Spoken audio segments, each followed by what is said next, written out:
and welcome back to Pop Therapy. My name is Yana Firestone and I'm joined by the one and only Captain Jason Chambers. Jason, thanks so much for joining me. Hello, a pleasure. You have been around the world as well, pre-season 4. I see you jet setting all around America, as yes, have I. That's right. In fact, we met at BravoCon, and so this interview's been a long time coming. We've been kind of in the DMs since November trying to get it going, and here we are. I'm so excited. I wanted to do it right, and same time zone as well. So we're back here, you're down under, and I'm in Bali, so it's close enough. Close enough. Now, I was hanging out with some of your very dear friends in LA, the lovely chef Zarina and Leanne Irvin. Now, Zarina you worked with on Below Deck in previous iterations, and she only has the loveliest things to say about you. In fact, everybody does. So, well, you get Serena. You've got to give credit where credit's due. She was in that galley, and look, to be a chef on these franchises or in this industry is tough. And, she held it together for 2 good seasons, and she did well.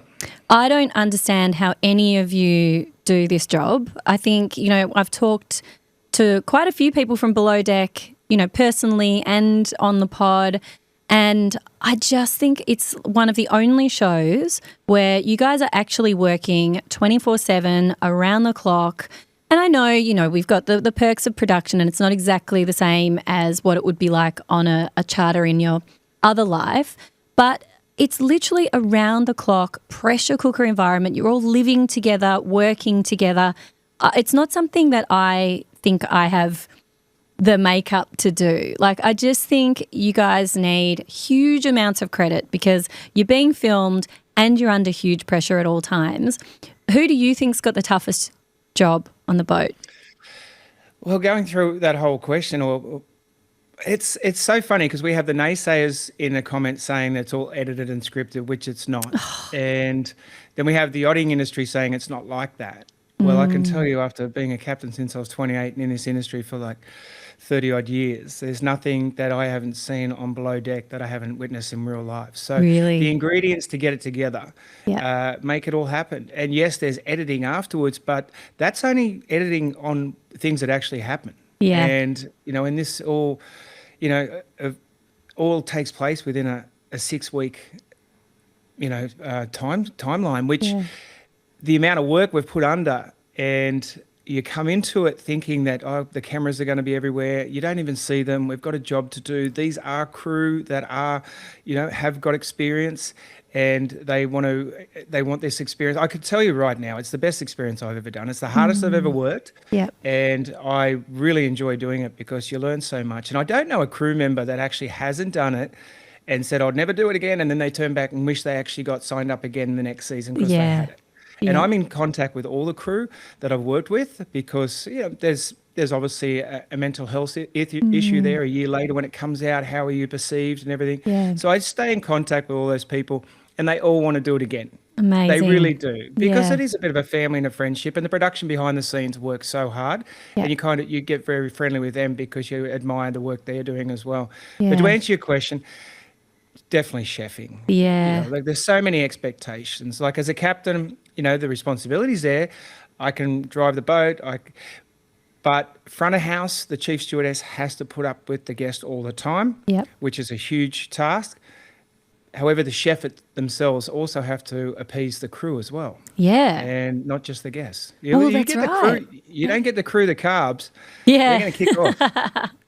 That's so true. I mean, I am essentially allergic to the kitchen at the best of times. I cannot cook to save myself. Luckily, my partner is excellent in the kitchen, so I don't have to worry about that. He looks after me and our 3 boys beautifully, thank God.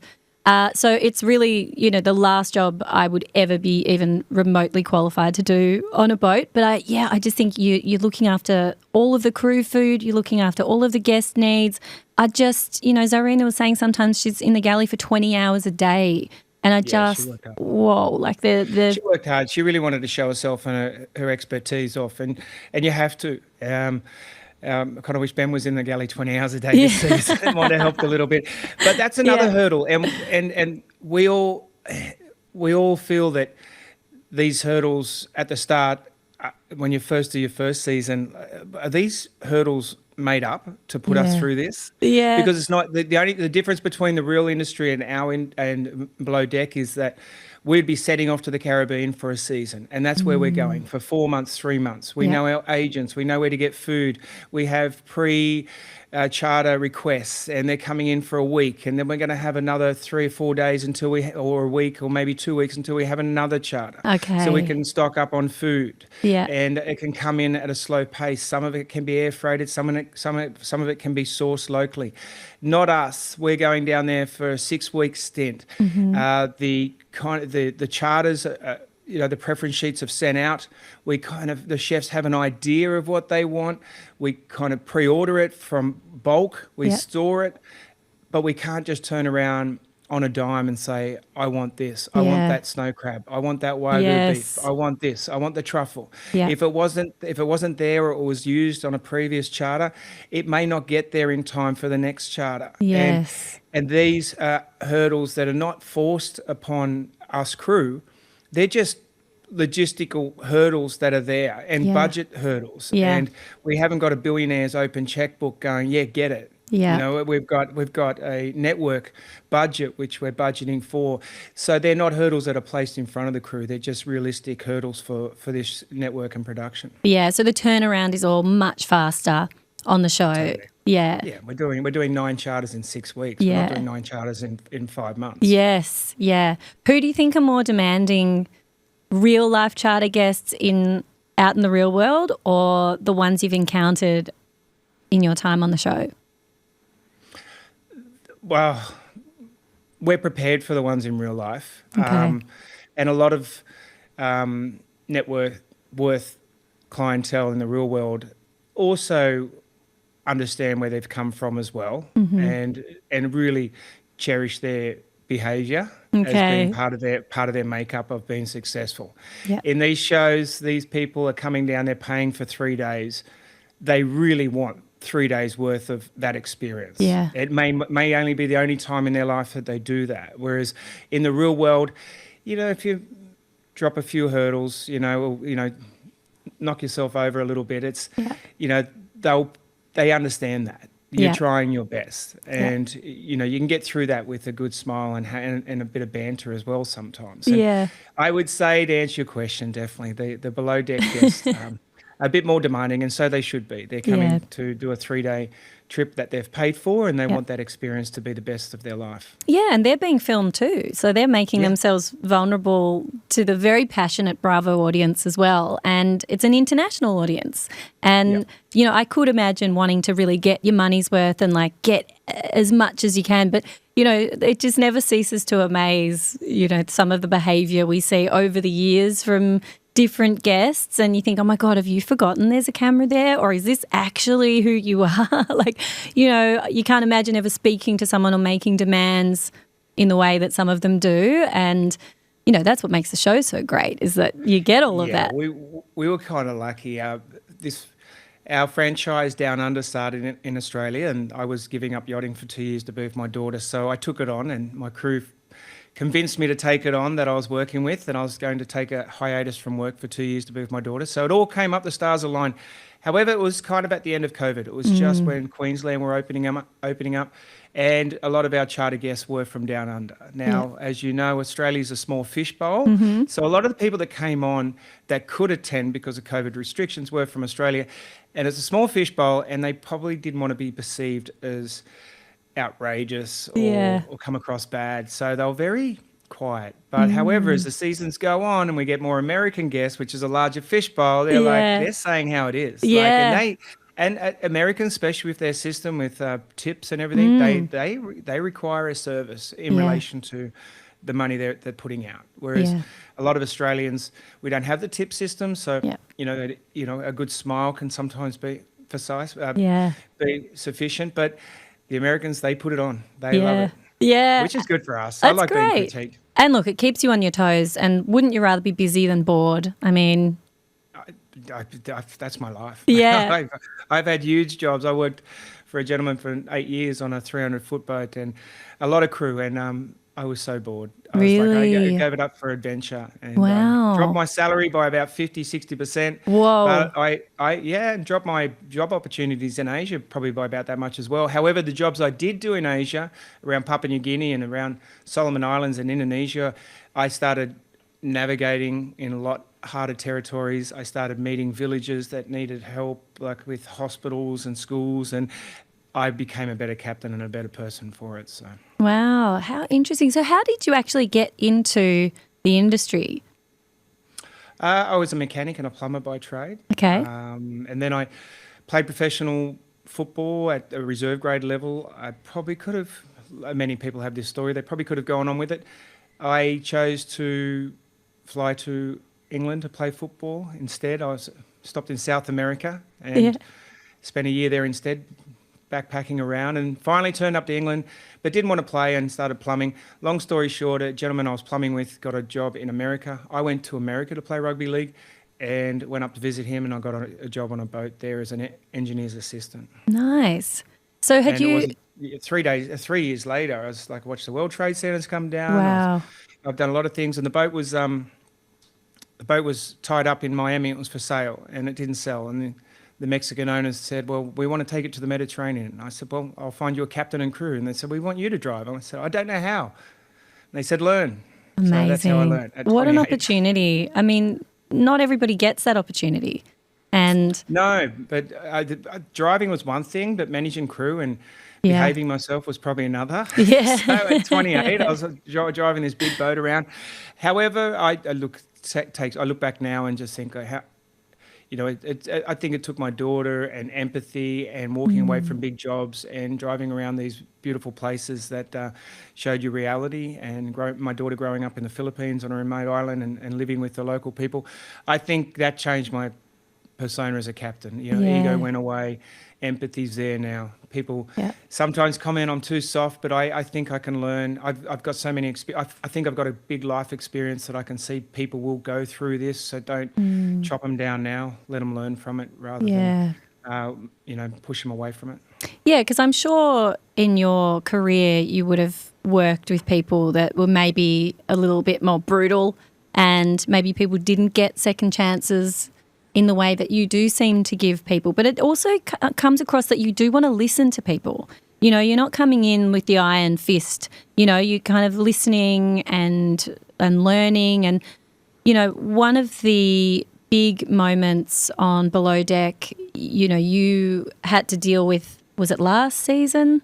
Season 2, where there was, some pretty intense things going on and there was sexual misconduct happening. And I've spoken about this before. I feel like that was handled so beautifully, and I'm sure there was so much more that went on behind the scenes. But that must have been such a tricky thing to navigate on camera, trying to manage what was the right thing for the people involved and, showing that the decisions are being made for a specific reason. I'm dancing around things a little bit here because I know there are people who were genuinely affected by what went on there, and we're just trying to be a bit careful with that. But that must have been, one of the trickier situations for you on Below Deck, I imagine. Yeah, look, I as I said before, I think experience gives you that. I think when you've got to a point in your life, being a captain at 28, being yelled at for years as a crew member from another captain, it's normal. And then you realise later that there's a few things that create that environment. One is the captain's not prepared, not experienced, and when you get into a situation, which I've been in lots of situations, but I've prepared for it. The anxiety is not there to react in a loud voice. You either have had that experience before, or you're ready for it. Yeah. So that helps. Obviously, experience, and I feel pretty confident in who I am as a captain now to be able to just this is not going to. We can get through this. We can listen. What is the best outcome? I have time now. Ego's not there anymore. It was for years. There's many years as a captain, you feel like if there's going to be mutiny, I'm going to lose my job. If the owner doesn't like me, if the owner finds out, likes them better, all these things go on when you're a young captain, and there's other 400 captains waiting for your job. So you'll have to say yes. And then one day you wake up and you've got a beautiful little daughter and you've got this life and you're just like, well, take the job. I don't care. If you're not going to enjoy the way I manage crew or look after crew. I've changed. I've evolved. There was many years I was, working off ego and jealousy and all these emotions, and a lot of people do in the workplace. They feel like they're next on the chopping block. And in our industry, you are. If you don't say yes, someone else will say yes. And then after a while, you realise, wow, what's more important? A crew, my job, or both, or the owner. And most owners won't like this, but I think a lot of owners are starting to realise that keeping long-term crew is more important, and keeping a happy, healthy crew is more important than, him being on time, to step foot on a dock in Monaco. If he's 15, 20 minutes late, but the crew are trying their best, that's all he can ask for. And I think new money's starting to realise that, people that have come from nothing. There is a lot of people that have got money a lot quick and expect their things done now with their money. Old money in yachting is great. The old owners, they kind of been there, done that. They're patient. Things have evolved. I've evolved. Well, I think that's a really important point, because being a parent changes you in every single way. But I really am interested in the fact that you're able to identify that it was becoming a parent that changed your sense of ego and, what you were, the perspective you kind of had on the world. Because I think sometimes as a parent, and I've got 3 boys, and it's crazy at the best of times. Each of them kind of teaches me something different about myself, but I also find myself regressing quite a lot with one of my kids who just triggers something where I don't know if he reminds me of my brother and me and the dynamic growing up, and I find myself becoming so immature with him sometimes, and that is my greatest lesson. It's something I'm actively trying to work on at the moment, because I can just become so dysregulated with him in a way that I don't anywhere else in the world. Maybe with my real life older brother, grown-up brother. But in that dynamic, I don't like what I see. So I can't imagine being in a pressure cooker work environment like you guys are and being able to manage that well. I just don't think I would. I think that would come out under pressure, being underslept, all of that. I would be probably great for the show, but it would be personally horrific. I just don't think I could manage. So it's interesting to me that you've gone the other way, and it's made you softer, and it's made you calmer, and it's given you more empathy and pause in situations instead of being reactive.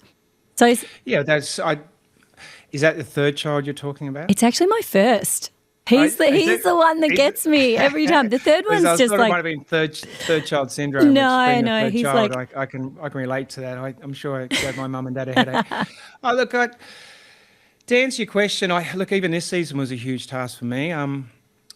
As I said, every crew member goes through something every season they do, and they come out and they look back a year later after it's been edited, and I think they either see it was a bad edit, or they come to realisation that there might have been something they can change. And this is fortunate that we have something to show our future selves about what we did. We were on a TV show. It's honestly the best gift. My father's got Alzheimer's now, and there's nothing better than I've been able to show my parents what I've done for 30 years travelling abroad. This is what I've got. It's kind of a present. It's a present that we can sit down on the couch and watch, and they're so grateful for it.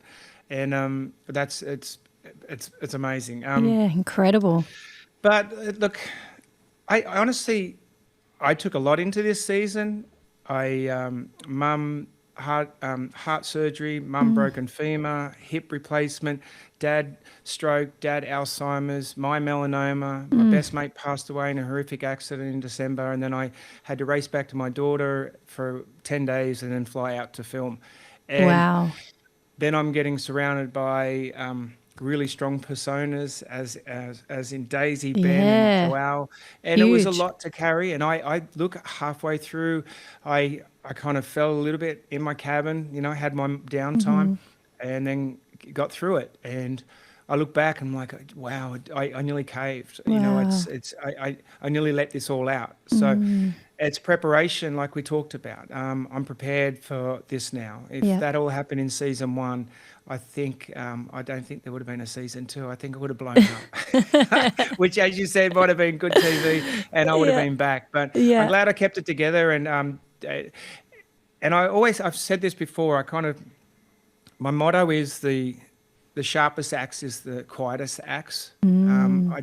I've spent years voicing my requirements in tones that I want this, you need to do that.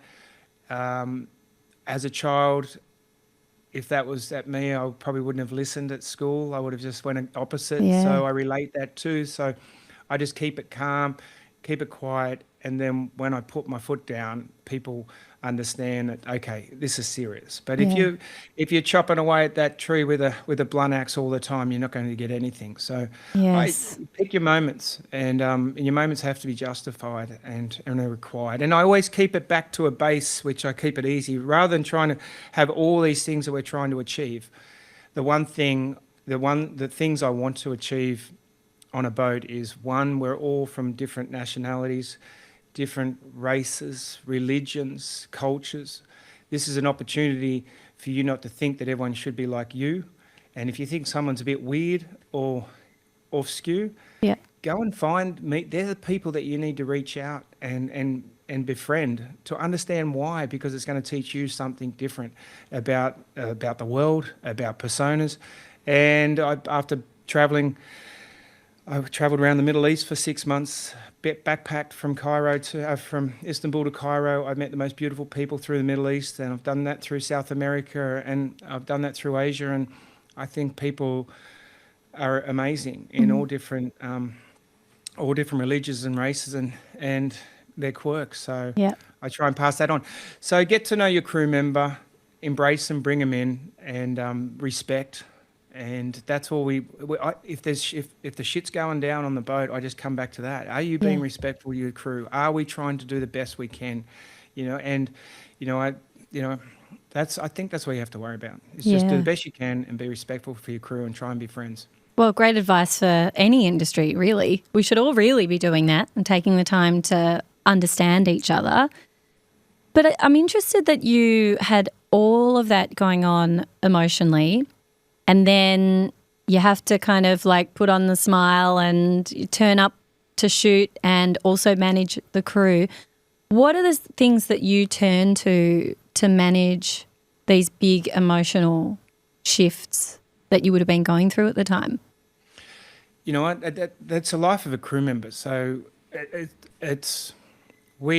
there's stewardesses out there, there's deckhands out there, there's engineers out there, and captains and officers that are working 6 to 8 months away from their home, from their loved ones, from life, from their friends, missing weddings, missing people passing away, grandparents passing away, family members passing away. We saw that in the med season this year with Kath. And look, it's the life of a crew member. You can get definitely tone deaf to it all, and just block it out and then just get on with your job, and that's what we do. But there's also an element of release, and I realise now, as years go on, talking is probably the best thing, and letting people, and being a captain, you feel vulnerable about letting those things out, because again, you go back to that old feeling where am I too weak? Are they going to take over? Is there a mutiny because I'm showing my weakness? I don't care. I'm here to make friends and be a captain at the same time, and be myself. And you obviously show how hard you are during your work and your requirements, and what your purpose are. But I get up, I do my breath works. I ring my daughter, I FaceTime her twice a day. That kind of gets me through. Yeah. And honestly, a little bit of breathworks kind of gets me through the morning, gets me started. Yeah. Try and journal things down. Great. And then understand how I'm going to prepare for the day. if I'm got something on, I will write it down at night, and I'll try and pretend what I'm going to see throughout the day. And not through crew, not what I'm going to do. I just look at all the predictions I might be, and if I was in the real world yachting, it would be weather. It would be owner wanting to go somewhere. It would be crew. What are we going to do? This crew member's not feeling that, good about a job. Have we got a replacement? And I've got to do my accounts. I've got to do the contracts. So I've got to do this. I've got to do that. But also then my own personal, wake up, have a coffee, do your breath works, walk out there with a smile, show, your crew that, there is happiness from above, and be grateful for those small things, and these were things that I'd be journaling all the time. So I would walk out there in the morning and try and have them already set in my head subconsciously. So it comes out some way. Yeah. Well, because that's a lot of pressure, isn't it? Like all eyes are on you, and if they're looking at you and you're frazzled and stressed and reactive and, can't get out of your own head, that will eventually trickle down, I assume, and change the dynamic and the energy with the boat. So, on the one hand, it's one thing to kind of like put on the mask and show them how you'd like the energy to be. But if you have got all of that stuff going on, like illness and loss and, all of the things that you were facing, I can imagine that would have definitely been a struggle at times. So I think I've got used to it a lot. My daughter's 11 now, and we've been trying to build a place in the Philippines where we were since she was 1. So I had to work away to try and pay for that. So there was just a whole lot of things going on for a good decade. Me trying to balance being away from my child, my baby, and trying to create a home and support them. Yeah. And that struggles. And I can't. There's a lot of crew members out there that are doing the same thing. Yeah. Oh, it's a hard life. It's like kind of like army, people as well, that are military people that are working away from home so often. And, I imagine the balance is a little bit better for you now, just doing the below deck stuff and being able to be at home with your daughter way more than you probably were before. I'm so grateful. This came up. I did 1 season, 2 seasons. They asked me to come back. I hadn't even seen the first one on TV. It hadn't come out. So I've done 2 seasons before the first one even came out. Yeah. But my obligation was to be with my daughter for 2 years and watch her grow. Didn't see her from 6 till 8. She's 11 now. I've seen her for the last 3 years.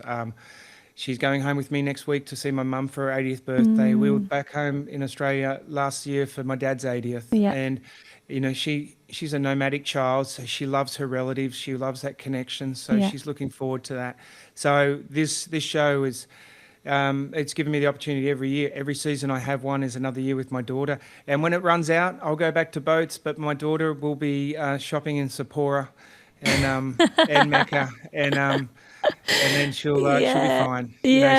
She's moving from an island girl to a teen very quickly. Well, I mean, if it's Sephora and Mecca, I mean, you're losing the island. The city girl's coming out for sure. No, definitely. Yeah, but I think that's one of the things that people really admire about you. We've seen from the beginning, it's been all about the relationship with your daughter, and you talk about her each season, and I think that's really beautiful. And one of the things that people like to see the whole package, not just like what we see on the show. We want to know like who you are as a person, and it feels like being a dad is the number one role in your life. It stopped me from having a relationship the last decade. I think I've been in one close loved relationship in the last decade since, it's like, why would I want to be with someone else and promise on the phone when I could be FaceTiming my daughter and really promise her and not let her down. As soon as this season's finished, I'll be home. I'll be home the next day. As soon as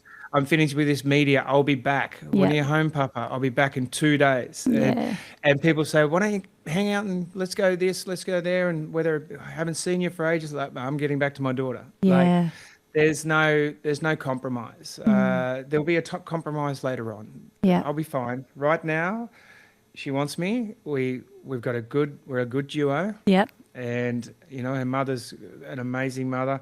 We've got a great daughter growing up. We feel blessed. A lot of our friends comment on how polite she is and how worldly she is. And I think that comes down to the empathy she's got from growing up in such a remote place in the Philippines where she's understood reality. Yeah. And she brings that in her daily persona. You can see how she's always polite. Thank you. Can I help? She always looks out for the younger ones. Beautiful. She's not the leader. She's more the follower, but sits back. But she's not the vocal one. She's more, she's more playful and happy, and the small things. She'll be knitting crochet and doing, colouring in books still. So amazing. we've still got her. Oh, hang on to that for as long as you can. Yeah. So, the women of the Bravo world will be thrilled to hear that there hasn't been some secret relationship going on in the background. You seem to have become the heartthrob of Bravo, like we see the housewives throwing themselves. Every BravoCon, it's kind of like the who can get close to Jason situation. Everybody's talking about Captain Jason, Captain Jason. How do you manage this, It feels like you're thrown to the wolves a little bit at times. How do you like this version of yourself? Well, I hide in Bali and then I come out for BravoCon and all that. So it's all new. Look, it's just playful. I don't think anything of it myself. It's like I'm just here with my daughter, and definitely I don't see there's not. Look, I'm a captain on Bravo. It's like I'm the only single captain on Bravo, I think. So it's not really a title that's well contended for. So well, I think you've been very humble there. I think we saw it with the Salt Lake ladies. Everybody was talking about it at BravoCon. Like who was Jason seen with? Particularly not the one just gone where we met, but the one before. It was like, Captain Jason was seen with this person, and the internet was in a frenzy about where is he going to end? Everything, any photo they would take out out of context. But I must admit, leading into BravoCon this year, what was it, episode 1? Heather said something on the back, so we played around, which I knew where she was coming from, and then on Watch What Happens Live, I said, what happens in Sydney stays in Sydney, Andy. So I was partially responsible for egging that on a little bit. I kind of knew what I was doing as well. I kind of think, see how far this goes. So but how great! I'll take ownership of all that as well. Okay, but it's fun, and it keeps the fans guessing, and it makes it all playful, and I think, in my reading of the situation, I feel like Heather had a few drinks and, maybe she was kind of wanting to allude to something, but wasn't really fully aware maybe of what she was saying. And, I think she's backpedaled a little bit since. Yeah, she's fine. They're all good. Yeah. It was a great having them on board, actually, meeting a lot of them. Yeah. Oh, that just looked like it was so much fun, so much pressure. You guys. I've never heard it described as fun. As a viewer, it was super fun, let me tell you. It was a great experience for them as well. But from a production point, to actually see us work, I think they realise that. They've actually said it to us. They're watching you all, do your job, at fast pace, on demand. They weren't rude in any way. They were all polite. They probably didn't even know how demanding they were. But when you put that many, what I say, primary guests together, because all of them were primary, there were so many things. Dr. Pepper, eat here, eat in the room there. I want this here, I want that there. Usually you might have, out of 6 or 8 guests, you might have 1 or 2 that are a little bit speak up. Whereas they all wanted whatever they wanted at that same time, and there was not enough hands to do it all.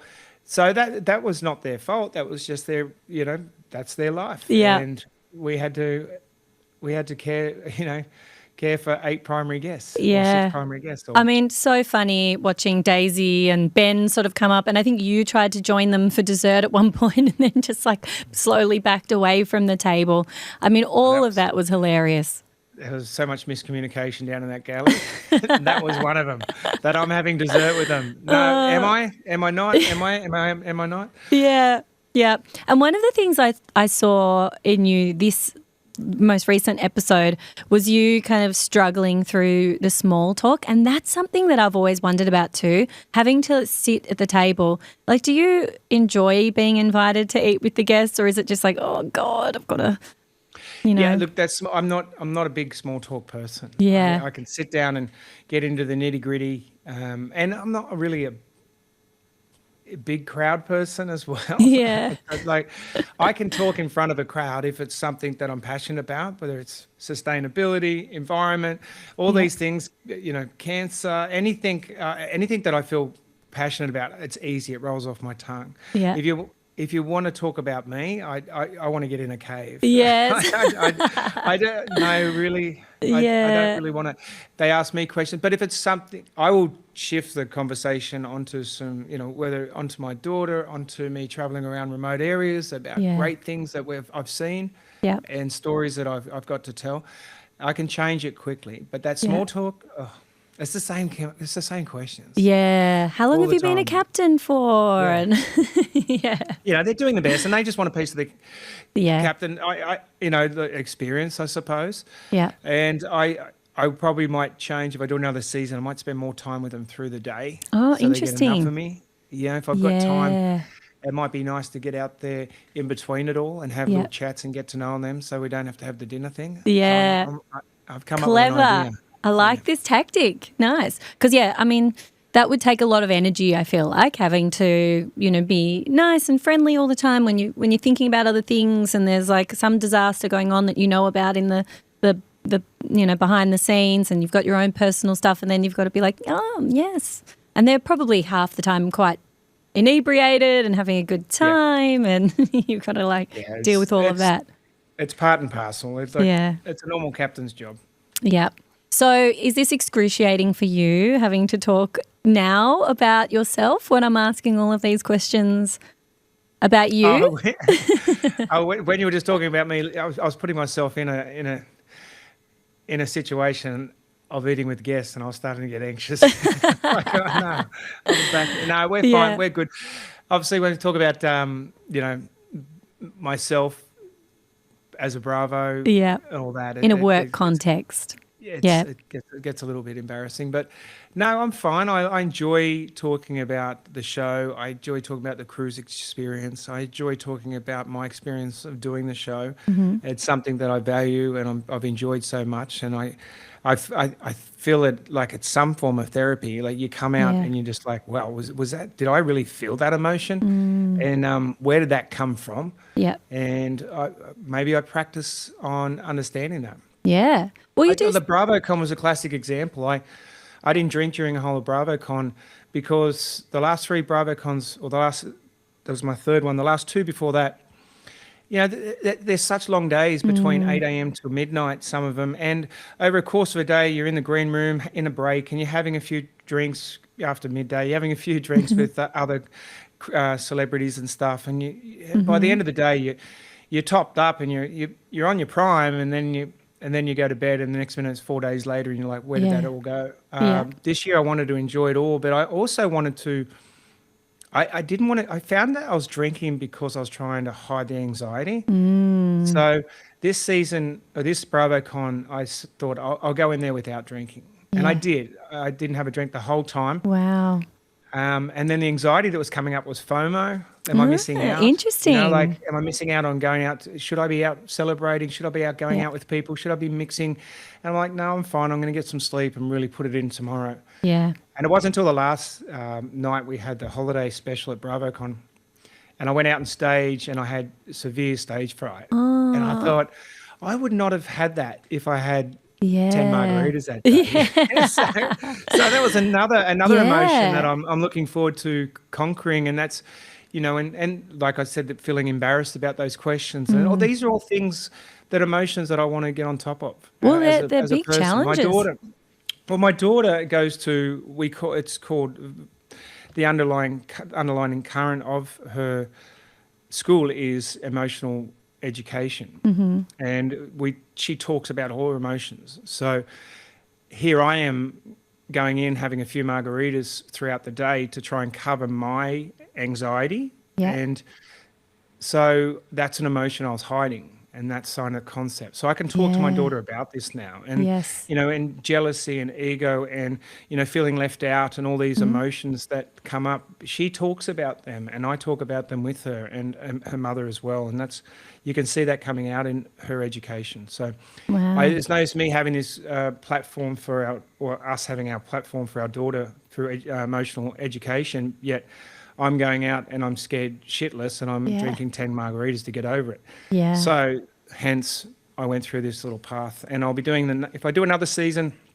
of Below Deck, I'll be definitely understanding what I got out of last season Yeah. and trying to work with that this season. So it's a great opportunity. Wow. You're on quite a path of like growth and reflection. This is amazing. Yeah, I just got to grow up. Don't do that too quickly. Yeah, no, I Yeah. always say shoot me if I got a pair of loafers on and a sweater wrap around, Oh, and I'm in a yacht club. that's when we'll I'm know not- it's gone too far. Yeah, I'm not growing up that much. Yeah, but it's so funny how kids are such a mirror for us, aren't they?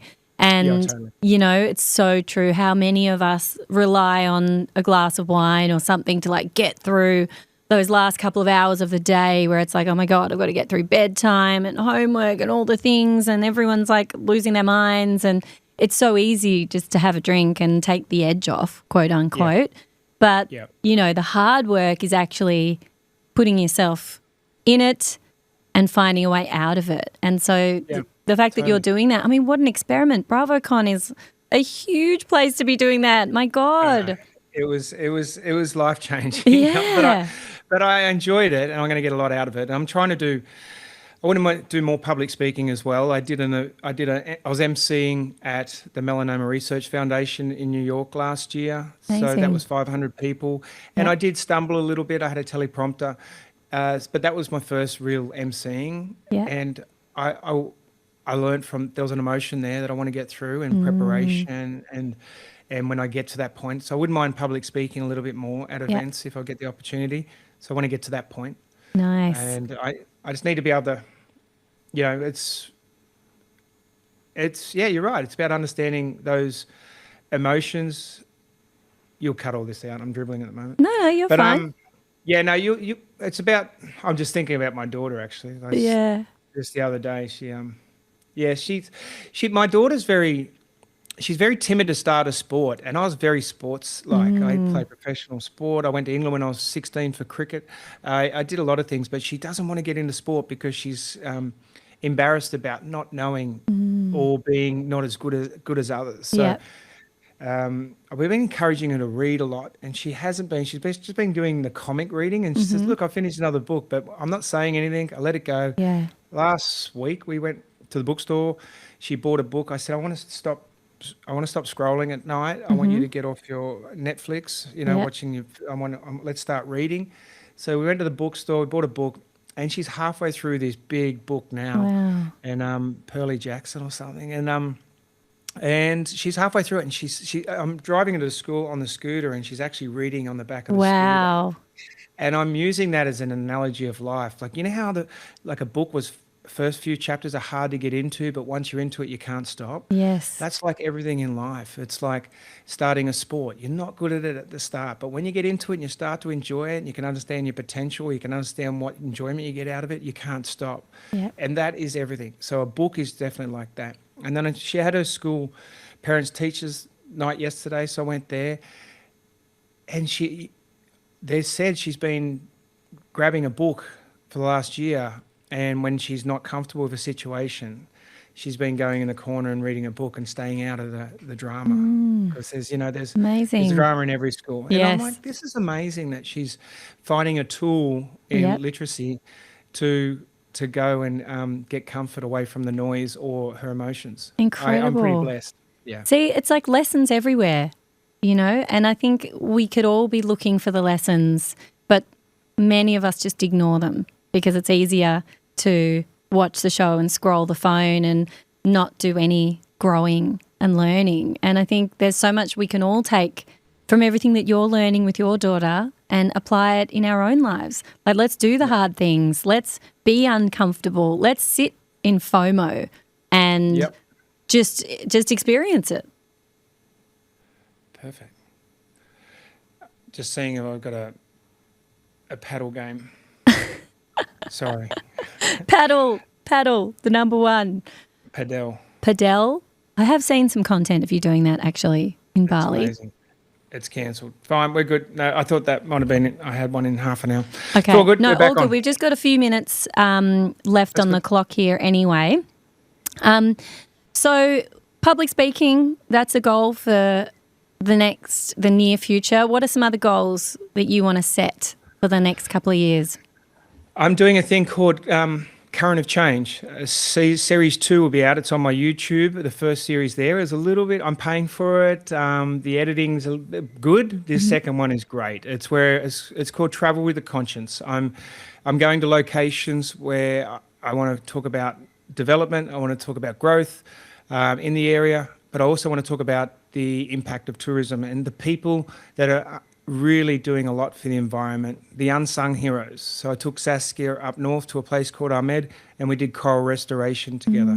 Series 2, I went to Lombok and I met two Australian young guys that have raised enough money to build a factory and they're paying for plastic. So they're giving back to the locals, plus also they're building school furniture out of the plastic. Wow. And so there's a lot of great people out there that are doing a lot. And that's called Current of Change. It's my new thing I want to bring out, where I would love to do longer versions. At the moment, it's just 5 minutes. It's about the essence is about the cause. I'd love to go to locations and turn it more into a travel, where I'm talking about how to get there, have some rawness about it, go to the food markets, get some food, meet the locals, understand it, but then talk about a cause in the area. So it's not discouraging development, it's accepting development, but it's actually encouraging the people that are working tirelessly towards the environment. And that's where my money's going to at the moment. Nothing's coming back with it, but hopefully I get a few sponsors along the way and I can turn this into something that I'm passionate about. And look, we've raised money 2 years ago to build a school in Lombok, all made out of recycled plastic waste with the foundation called Classroom of Hope. And they do great things for education, especially with the females in these Indonesian countries, islands. So my daughter opened the school with me there. She's gone to ocean coral restoration with me. I know she sees it. I know she understands it. We've gone and delivered Rice for Bali, which is another foundation, and she's there with me helping deliver rice, but also in the schools with these kids that have to walk 30, 40 minutes to get an after-school education in English in these pop-up English schools. There's lots going on out there. There's some goodness out there. I know there's a hell of a lot of crap going on in the world at the moment, but at the end of the day, I'm here, and this is the bit I can do for myself and for my daughter, and then these people that are actually usually saving the money themselves to actually do this stuff. So that's what it's about. Amazing. Well, it's incredible to see you using your platform for such good and for shining the light on things that may not get the attention that potentially they deserve. So congrats on all of that. I can't wait to see what comes next. Netflix, how about a deal for I'm so excited about the next series. With the first one was nice. It was great. It was a little bit, there was obviously editing issues there, but they picked it up in the second one even better after the first trial, and I'm really excited about this one, and another one could only get better. And we're going to want to find locations and causes, and that's 2026 for me. So if I can get to the end of this year and finish 6 of these, I've done 2, I'll be pretty pleased with myself. And I look at it like Joe Rogan would not have been that smart if he didn't do 700 episodes, So you learn along the way. Absolutely. So if anything, it's going to teach me more, and I'm going to educate myself more and my daughter. And if I can educate my audience that want to follow along with it, so be it. Not asking for any money. I'm hopefully trying to get some good sponsors on to do this in the future. But at the end of the day, it's about learning. Amazing. Well, Jason, I can't wait to see where this all goes. I will be following along. Everybody knows where to find you on YouTube and Instagram. And I can't wait to see the rest of the season unfold and it's going to see be where it good. goes. I like this season more because you're going to understand it's really workplace troubles, Yeah. little problems that Yeah. they're trying to work out. It's there's love, there's drama, there's everything, but in the essence of it all, it's personalities trying to work together to get the job done. Yeah. If you understand what you get out at the end of this season, you'll understand is everyone's trying to do the best job. Yeah. There's no other. That's the undercurrent at the moment. But in relation to that, there's so many personal dramas going on Yes. in the workplace. Yes. So it's they're all trying to get to the same cause, which is great. There's no selfishness about it. They're trying to get the food out. They're trying to do it great. They're trying to do the best service. We're trying to get the best fun for the guest, on water sports and everything. There's no selfishness about it. But within that is crew drama. Love it. And that is why we keep watching, and I will absolutely keep watching. Jason, thank you so much for your time today. Thanks, really appreciate it. Yeah, it's been a joy to finally get this across the line, and can't wait to see what comes next for you. I appreciate it. Good luck with everything with yourself too. Thanks, Jason.